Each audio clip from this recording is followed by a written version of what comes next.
About VR simulation testbed, improving surface telerobotics for a deep space gateway. Over to you, Mark. Thank you.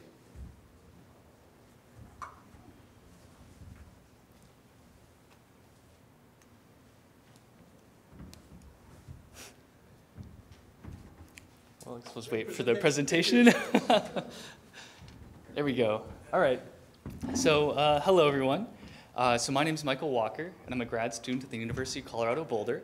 And today I'd like to talk to you about our virtual reality simulation testbed for improving surface telerobotics for the Lunar Gateway. I'd like to give a quick thanks to Jack Burns and Dan Safer for all their help and support for this project.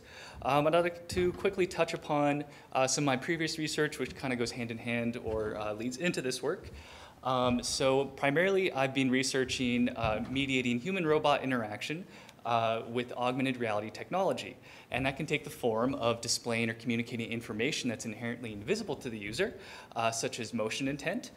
Here we successfully augmented the environment, the robot, and the user interface to communicate this intent, which is especially exciting for appearance-constrained robots such as quadcopters here. And this research also took the form of implementing new and novel interfaces, or teleoperation interfaces, such as this, where we're displaying the camera frustum instead of displaying a camera feed on a secondary display. And here's another way of displaying this, of just displaying the camera feed directly over the robot in the robot's contextual environment, which is shown to improve these teleoperation methods over the 2D displays, or traditional methods, by eliminating these contextual shifts between looking at the robot, back to a display, and back to the robot, and so forth. So I'm going to switch gears a little bit today in this talk and move on to a similar yet different technology. And first I'm going to go over two teleoperation methods, the first of which we all know, which is using the computer terminal, which is receiving and sending information to a remotely located robot, and it's all taking place on a 2D display. However, what we're interested in is a more new and more novel technology, which is virtual reality. Here, a user is completely enclosed in their own virtual environment, and each eye is getting its own image, which typically is a stream from a stereo camera attached to a robot, or an RGB point cloud from a depth camera. And what this does is allow the user, one, to see with depth, enhanced depth perception, since each eye is getting its own image. We can also explore new intuitive forms of input, such as hand tracking or head tracking. And this allows for just increased situational awareness. More and more papers are coming out showing that these VR teleoperation methods outperform traditional methods on these 2D displays. So with that in mind, our team believes that these VR method of teleoperation is the way of the future for controlling these remotely located robots. And what we're more specifically interested in are surface or space exploration robots, such as rovers. So what our team has looked into, or what our team has created, is a virtual reality simulation testbed with synthetic lunar terrain and a virtual robot, fully interactive. And what you're seeing here is a screenshot from our working simulator, which is using the Unity game engine, as well as an HTC Vive VR headset. So in this presentation, I'm going to first go over the simulation itself. We're going to go over our hardware implementation we're currently working on. We're going to go over in-simulation research studies that we can perform within this system, and finally go over future research. So first off, our main goal for this project is to support virtual reality teleoperation of lunar rovers in real time from the Deep Space Gateway. We envision a crew member being able to put on their VR headset and teleoperate these robots in real time. So we hope this project can help lay the groundwork for creating these interfaces and teleoperation methods when the Lunar Gateway goes into orbit. So with this simulation, we are able to provide rapid prototyping of rover designs, as well as rover interfaces, whether for control, planning, or supervision. And we can also run in-simulation research studies to evaluate these designs. Here is a video capture of our simulator in action, demonstrating or highlighting each eye, again, getting its own image, allowing the user to see in depth, which increases immersion. It lets the user feel like they are the robot or seen from its point of view. We can also run simulations of third-person rover teleoperation. We can imagine an astronaut on the surface of the moon working alongside these robots, either directly controlling them, some sort of supervisory method, or just working near an autonomously controlled rover. And we can explore how best we do that. What interfaces, what information can we show to make this easier on the astronaut and more efficient? But what we're more interested in currently, at least, is this first-person rover teleoperation, because again, we imagine the crew members going to pull on their VR headset and control these rovers on the moon. So right now, the user's head motions are mapped to the camera of the rover to allow for more intuitive control and immersion. And I keep mentioning these interfaces that we could help design for teleoperation, and so I'll give you an example.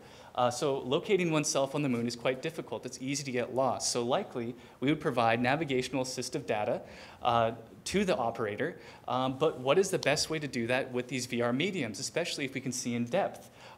Is it directional arrows? Is it virtual breadcrumbs or waypoints, or something else entirely? So these are questions we hope the simulator and system can help answer. In addition to the simulator, we're also working on a hardware implementation of this VR teleoperation method using pass-through stereo cameras. And the reason we're doing this, in addition to the simulator, is to develop a platform to demonstrate and evaluate these rover designs and interfaces that we develop within the simulation. And importantly, or most importantly, it's to identify hardware restrictions to help ground these simulation prototypes in reality. It doesn't matter if we can create an interface that works amazing within the simulator if we can't port it to real life, or if it's infeasible to create on real hardware. So this is something we're keeping in mind, which is why we're having this form of two-way communication between the simulation and the hardware. So how we're going to do this is using VR stereo pass-through technology, which is essentially just taking a stereo camera on the front of the VR headset, which is streaming the camera information to each eye, allowing the user to see through the VR headset into the world around them, kind of working like augmented reality. This may seem redundant at first. However, the purpose of this is to be able to display virtual imagery alongside or with the user's view. And again, since it's a stereo camera, we can also create a 3D mesh in real time, which allows for, again, more realistic interactions with these virtual objects, such as occlusion, as you can see here. So the way this project would work, we would take the stereo camera off the VR headset and install it on the rover, which again would be in a remotely located area. And the camera would then stream that information to the VR headset, allowing the user to see from the rover's point of view, just like in this simulation, and feel like they are there and embodied with the rover. And you can see this kind of leans very easily upon the current design of rovers, as they already have a stereo camera attached to the rig, or the mast. And on the right here is our rover prototype, which is actually here. So you can take a look at this later. Currently, we are able to take this imagery from the stereo camera, run it in ROS, or the robot operating system, and stream it to a remotely located VR headset. And within the coming weeks, because again, we're in the middle of this project, we'll mount this camera on the rover and also add it to a pan-tilt camera to allow it to move with the user's head for, again, a more natural, intuitive feel for controlling these rovers. And then we can run research studies. And not only are we restricted to running research studies with real hardware, but we can run these research studies in simulation. For example, we recently ran a pilot study, which was looking at autonomous advisor trust. And to lay the groundwork of this problem, so communication delays typically limit traditional ground control effectiveness for planetary exploration, which in turn means we'll have to rely a little bit more heavily on AI assistance for immediate assistance for these operators. However, surface models of these distant planetary bodies often contain imperfect data, such as hazard mapping. So what factors influence these teleoperators' trust in these autonomous assistants when they know that these AI agents are working with imperfect data? So this is a question we hope to answer with this simulation. So we designed an experiment, a 2x1 between participant study, where either the participant who is tasked with piloting this rover either received a ground controller assistant or human ground controller or an AI navigational assistant. So essentially their goal was to pilot this rover from start points and end points in a series of 4 traversals across the lunar terrain so A to B, B to C, etc. Meanwhile, they're receiving assistive or navigational assistive data from their assigned assistant, which was displayed over their display. The measures we were looking at in this study were trust, time to complete, and situational awareness. To help motivate participants to reach their end goals, we added a battery with a fuel level that was constantly decreasing, which would run out of fuel if they didn't make their way to the end goal as quickly as possible, as well as situational awareness, which was measured by giving fuel callouts. For every 5% decrease in fuel, they would have to call it out to during the study. So they'd say 95, 90, 85, and we'd count how many times they'd miss the callouts. So here we're going to look a little closely on the assistants themselves. The AI agent used an MDP, or Markov decision process, to give navigational assistance, which essentially meant that given any state or position of the rover, it would give the optimal suggested method or heading of travel to get to the goal. The human ground controller used the hazard map that was used to calculate this policy the MDP used, and the human ground controller is able to see the rover's current heading, as well as give real-time navigational assistance to the participant. So here is a view of the UI that the users saw while teleoperating this rover. This blue arrow would change according to the direction of recommended travel. And down in the bottom left is the fuel gauge, which again would decrease over time. It would also decrease faster with higher velocities, as well as a constant burn. Here's actually a video feed from a real participant we ran in the study. So one thing I didn't mention is that you can see that virtual pillar that was overlaid on the scene. That was the end goal for users to move towards. Again, this navigational information, or the arrow, would move in real time based on this, their position and the navigational assistance provided. And the bottom left was the fuel gauge. So again, this is a pilot study. We ran 8 participants, 4 for each condition. On the left is all the traversals, red being the AI assistant, blue being the human ground controller. And on the right is showing how we calculated our metric of trust. So the blue arrow showed the rover's instantaneous, or at given time steps, the rover's instantaneous heading. And the yellow arrow showed the suggested direction of travel. So taking the cosine similarity between these two vectors, we were able to calculate trust objectively. And so looking at this data, we can see some interesting results forming. Again, this is not significant, it's a pilot study.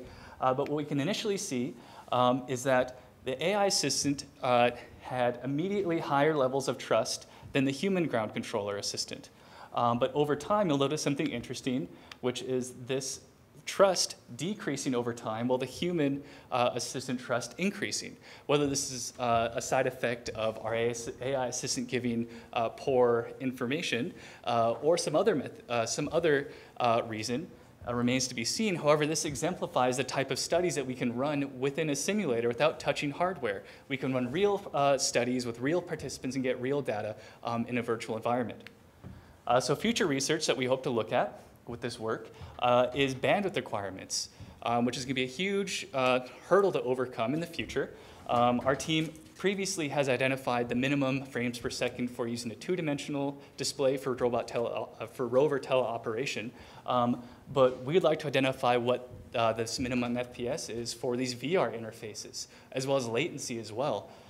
We also would like to look at different environmental conditions, whether it's sun angle, albedo, et cetera. Again, we want to start designing different rover prototypes and interfaces. And we also would like to integrate some realistic lunar terrain, because currently right now we just have an artist's rendition of the lunar surface. However, thanks to Terry Fong and the Resource Prospector Group, we've been provided with some scientifically accurate synthetic lunar terrain, which we'll be incorporating into our simulator before the summer's over. So in summary, just some major takeaways from this, is that with these VR, our goal is from the gateway, we can support astronaut mission trainings, rehearsals, and real-time teleoperation with VR interfaces. And with that, I'd like to say thank you for having me, and I'll take any questions.